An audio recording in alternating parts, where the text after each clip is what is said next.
Muito bem. Afinal de contas, nós pesquisamos e encontramos um material interessante no Google e vamos passar à leitura para que a gente enriqueça o nosso estudo.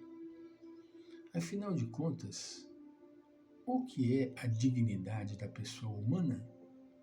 Pergunta o artigo. No tocante à busca pela essência da dignidade humana, um bom modo de enfrentar a questão é primeiro definindo o substantivo dignidade e depois esclarecendo o sentido do adjetivo, que é o que predica humana.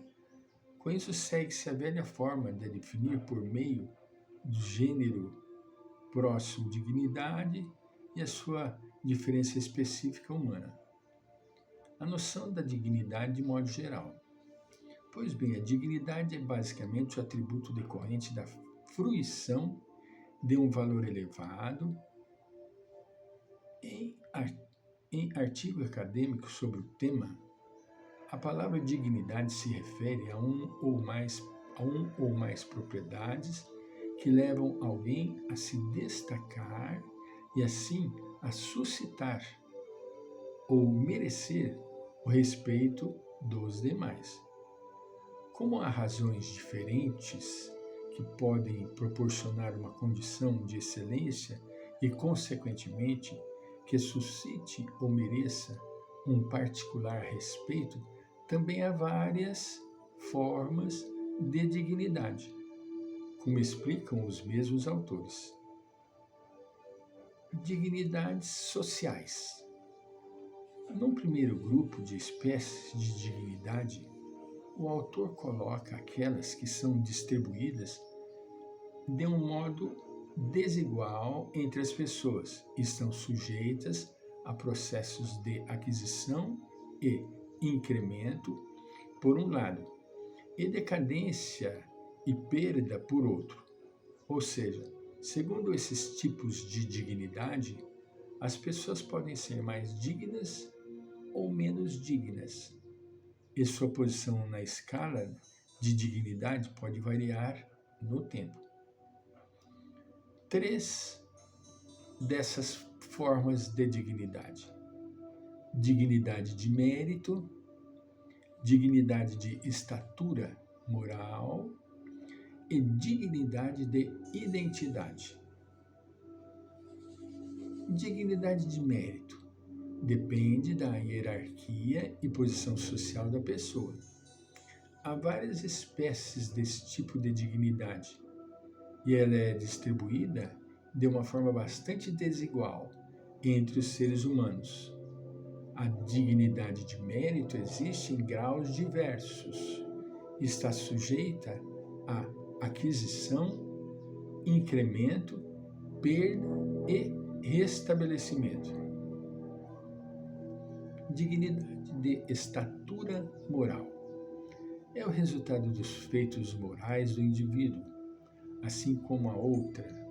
Ela pode ser reduzida ou perdida por meio de feitos moralmente reprováveis. Esse tipo de dignidade está ligado à ideia de um caráter dignificado e à dignidade enquanto virtude. A dignidade de estatura moral é uma dignidade usufruída em graus diversos pelas pessoas, sendo, portanto, distribuída de modo desigual. Terceiro, a dignidade de identidade. Por sua vez, está ligada à integridade do corpo e da mente do sujeito. Por vezes, ainda não sempre, também depende da sua autoestima. Esse tipo de dignidade pode ser conquistada ou perdida, como resultado das ações dos membros da comunidade ou por força de mudanças corporais ou mentais do sujeito. A dignidade nesses casos, uma vez que não é intrínseca, demanda que ela seja conferida à pessoa mediante atribuição de um status, reputado de elevada colocação e de valor especial. Dignidade de mérito. Tratando de alguns pormenores de cada um desses tipos, a dignidade de mérito, o autor aponta como uma pessoa que possui uma distinção ou detém um cargo que envolva a concessão de direitos, possui uma especial dignidade. Esse é provavelmente o sentido da velha dignitas latina, a qual era usada para se referir a condições de excelência e distinção. Isso era conferida para os magistrados, para os senadores, os reis da época e assim por diante. Dignidade e estatura moral. Quanto ao segundo tipo de dignidade, mencionado de estatura moral, segundo o autor, ela está relacionada à ideia de que uma conduta digna é uma ação de acordo com a lei moral. Como bem explica algumas vezes, a ideia de conduta digna está ligada a ações de excepcional valor ético, por exemplo, em face a adversidades extremas e onde é alto o preço a ser pago. É possível que alguém diga que essa dignidade é uma forma especial de dignidade de mérito. No caso, um tipo especial de mérito, mérito moral. Porém, há uma diferença relevante entre a dignidade de mérito e a dignidade de estatura moral, visto que a última não implica na concessão de direitos ao sujeito. Dignidade de identidade. A terceira espécie de dignidade é o que ele chama de dignidade de identidade. Fundamentalmente, está ligada a ideias de integridade corporal e psíquica e autonomia. Ela decorre da ausência de danos corporais ou psicológicos que levam a algum grau de exclusão social ou redução da capacidade de autodeterminação ou liberdade de ação. Também pode ser ofendida por um entorno social hostil ou desrespeito que prejudica a autonomia ou a integridade da pessoa. Esse tipo de dignidade, assim como a dignidade de estatura moral, e diferentemente da dignidade de mérito, não implica em reconhecimento formal dos direitos. Diferentemente das demais formas de dignidade vistas acima, as quais estavam sujeitas a movimento de conquista e perda, incremento e redução, a dignidade humana é universal, idêntica e perpétua, ou seja, é usufruída por todos os seres humanos, em igual medida, por cada um e por toda a sua existência. Logo, é um valor que, além de elevado, é também intrínseco. Existe um tipo de dignidade completamente diferente. Um tipo de dignidade que todos nós, como seres humanos, temos apenas pelo simples fato de sermos seres humanos. Este é o valor especificamente humano.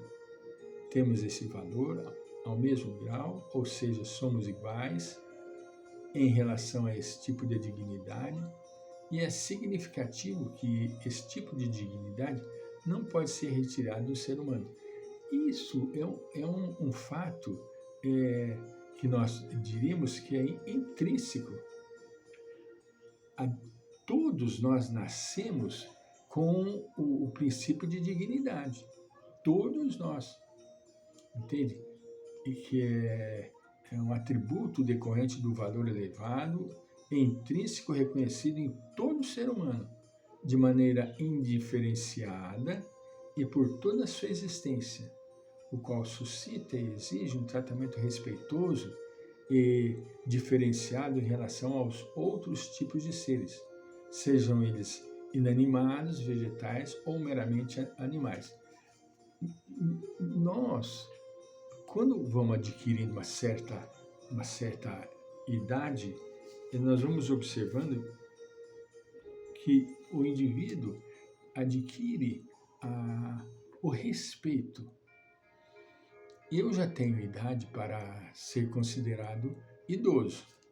Então, quando eu vou como hoje eu fui fazer pagamentos.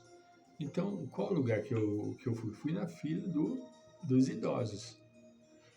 Nem sempre a pessoa acha que a gente tem a idade para estar naquela fila. Eu já tive vez que eu falei para a pessoa e a pessoa falou, não acredito que o senhor está na fila de idoso. Eu falei, mas eu sou um idoso. Que idade o senhor tem? Aí eu falei, tenho 76 anos. Aí, como eu estava guiando com o documento, eu tirei e dei para ele a carteira de identidade. Ele ficou sem graça. Nossa, é verdade, o senhor é de 1949. Então, mas nós temos esse direito adquirido. É um direito adquirido, entende? De ter certos privilégios. Voltaremos.